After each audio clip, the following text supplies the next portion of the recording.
and he's visiting wounded soldiers. And he's sitting down with wounded soldiers, and he's talking to them, and he's hearing about their families and stuff. And then he comes upon a guy who is shaking. Nothing seems physically wrong with him. He's just shaking. And Patton's like, you know, what's wrong with you? And the guy had shell shock, right? You know what shell shock is? A lot of people who go into war for the first time, it is an entirely mental process as much as it is a physical process. It's all about stress, right? And some people, in fact a lot of people, can't handle the stress, especially the first time it happens. In fact, one word that's used other than cuss words on the battlefield more than anybody is actually mom.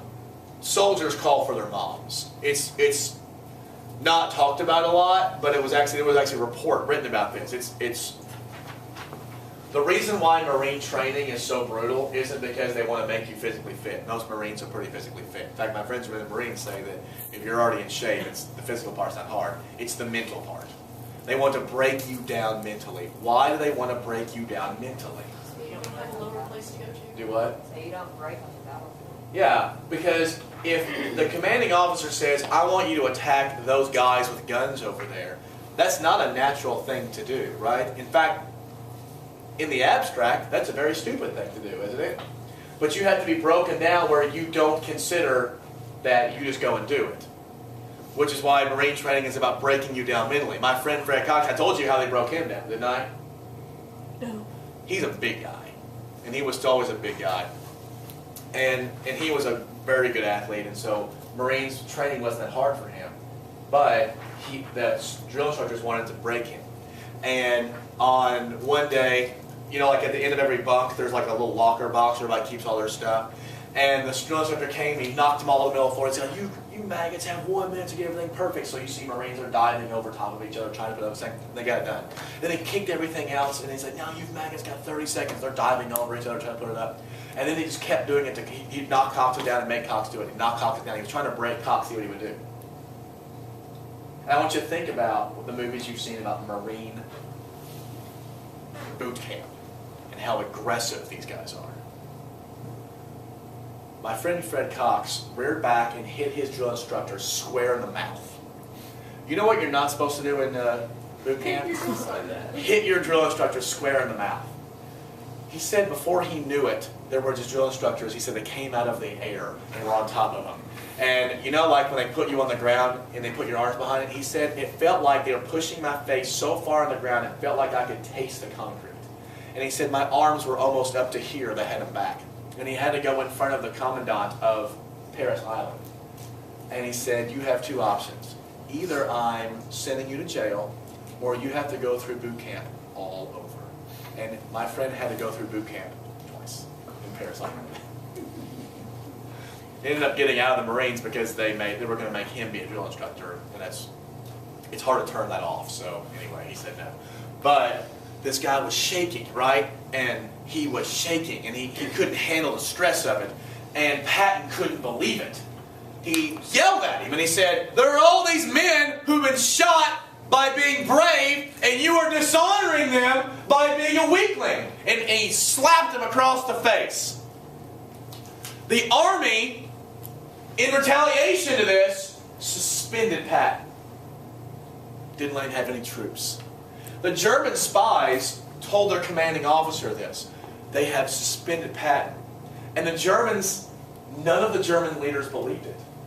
And here's their thinking, and I want you to consider their thinking and see who you agree with, the American Army or the Germans. They said, there's no way this can be right. Because there's no way, because the Germans, this is who they were scared of.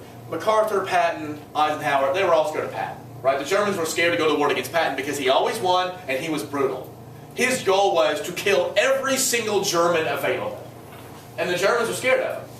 And they were like, there's no way that in the biggest war in the history of humanity that the Americans would risk losing the war because their greatest general slapped a private in the face. There is no way the Americans would be that stupid. But guess what? We were. We were that stupid. And we suspended him for a while. Although he will come back. Alright, so now we're going up through Italy. This is where my grandfather was stationed. You gotta talk to these old guys from World War II because they have the coolest stories, right? If they'll talk about it. A lot of these guys don't want to talk about it. A lot of Vietnam guys don't want to talk about it. My uncle don't want to talk about it. My grandfather had the coolest stories. I tell you about how when he got cut in the arm, what he used to sew himself up. BA. This guy unwound the butt of a cigarette, put his arm together, and sewed up his arm with the butt of a cigarette until he got to actually go and get real treatment. How awesome is that? Our generation has none of those stories, right? We're like, oh my God. Like Nathan and I are like, I fell off my bike the other day. It was awful, right? I totally skinned up my knee. It was the worst. My grandfather, right, had to shoot at people and get his arm sewed up by a cigarette butt. That's awesome. We don't have that. I'm kind of sad about it. I mean, not that I want to have my arm sewn up by a cigarette butt, but it's a pretty awesome story, right? Okay, so that's Stalingrad Operation Torch. Let's talk about D-Day. All right. Actually, before we go to D-Day, I want you to skip forward to the next page, and I want you to look where it says diplomacy during the war, and it says Tehran. All right, where is Tehran? In Japan. Oh, dear God. That was a hope for the best, honestly. What does it look like it's from? Middle East. Oh, Iran. makes sense. Well, I saw. No. You lost it. You lost it, Austin. The big three met several times. When we say the big three, who are we talking about? Stalin, FDR, Churchill. Imagine that meeting. It's crazy. These are three gigantic. It's not like Obama, Putin, and whoever else meeting, right? This is Stalin, maybe the world's worst dictator. FDR and Churchill, maybe the two greatest leaders of the 20th century. They're hanging out. And at Tehran, they met. And they met to plan a second front. Stalin was like, you gotta help us out. We're taking on most of the Germans. FDR wanted to help out. Churchill did not want to help out. Churchill saw that after the war, in the end, after the war, once Germany's defeated, who's going to be his next big rival? Russia. The Soviet Union is. So what's good for Britain? To have the Germans, the Soviets just kill each other off for a while. But eventually, at Tehran, it was decided a second front would be opened up, and that second front is going to end up being known as D-Day. At the meeting, by the way, people have criticized FDR for giving in too much to Stalin. In FDR's defense, what he wanted to do was make sure the two of them could work together. Churchill and FDR were already good friends. Have you ever been around people where there are two good friends and somebody you need something from? And so one of the friends will sort of make fun of their other friend to make the other guy feel kind of okay, loosen up a little bit. So FDR kept making fun of Churchill for being fat. And Stalin couldn't stop laughing about it. He thought, because FDR is a charmer, right? It's hard not to like FDR. And he kept making fun of Churchill for being fat and giving Churchill a hard time. And Stalin was loving it. And it put Stalin's guard down, and then they got to work together. FDR, not nearly as smart as Churchill, but he was a people person, right? He knew how to work a crowd and work people to get what he wanted from them. Sadly, George Bush was like this too, the second George Bush. Also not a brilliant man, but he was a people person, right? Let's not compare George Bush to FDR.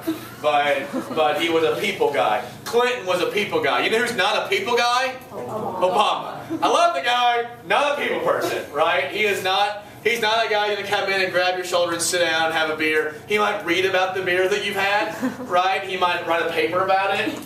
He might analyze it, but he's not going to hang out for very long. He's just not a people person. I think he wants to be a people person, but he's not. So now we're gonna look at D-Day. Okay? Am I going fast enough for you guys yet? Not really. I see we're not covering that much, but I just hate for you guys to learn about World War II and not hear some of this crap, right? It's kind of American lore stuff. Okay, so D-Day, the whole point of D-Day is a second front into Europe. And this is literally invading a continent. On June 6, 1944, America invaded a continent. In fact, to help, they actually used Patton as a decoy. Patton didn't have any troops, but they sent Patton up to northern England to make the Germans think they were going to be invading somewhere up here. The Germans knew the invasion was coming. They didn't know, is it coming at Normandy? Is it coming up closer to Calais? Is it coming in Belgium? Many thought it'd be in the Netherlands because it's more at sea level, right? It'd be an easier place to land. And it was kept really secret considering. And the problem for D-Day, and usually I'll show you the first 20 minutes of Saving Private Ryan. You see the first 20 minutes of Saving Private Ryan, it is intense, right? And you've got Americans and British and Canadians who literally are having to go, and the Germans see them coming. Take a ship, get out of a ship, get into the water, go up through a beach, and then get through these huge fortifications. What's the problem with that? The entire time the Germans are shooting at them. So beforehand, America dropped a bunch of 101st Airborne guys behind the lines. But the bad part that happened that was they missed their drop, and there were 101st Airborne guys all over the place, unorganized. It was so bloody that literally the ocean was stained red for miles down the coast at Normandy. Think about that. There's a lot of water in the ocean. And it was brutal. In fact, if you've seen Saving Private Ryan, you saw how brutal it was. They interviewed guys who were at D-Day and said, that was the closest they've ever gotten to it, but it was nothing like how brutal it was. Like, you can't imagine. You're talking about, you got to understand that in war, when people get shot and killed, they don't get shot just right here or just shot right here, right? It's not dead. That's kind of what you hope for. But you're talking about people who are losing limbs. You're talking about people who are seeing their intestines fall out. They're holding their intestines, trying to put their guts back into their body. This is how many people are dying. And they're dying on the beach while they're getting shot at, holding their intestines or their legs until they die. And this is what people are seeing. And this is one reason why people have post-traumatic stress disorder too, because this is what they're seeing. The brain is usually not supposed to be able to handle things like that in such an intense environment. Okay? So, this is what's happening with D-Day. Eventually they do break through the German fortifications, and over the next month, over 1 million more men come through, bringing in tanks, bringing in heavy armor, bringing in trucks, bringing in everything to take back Europe.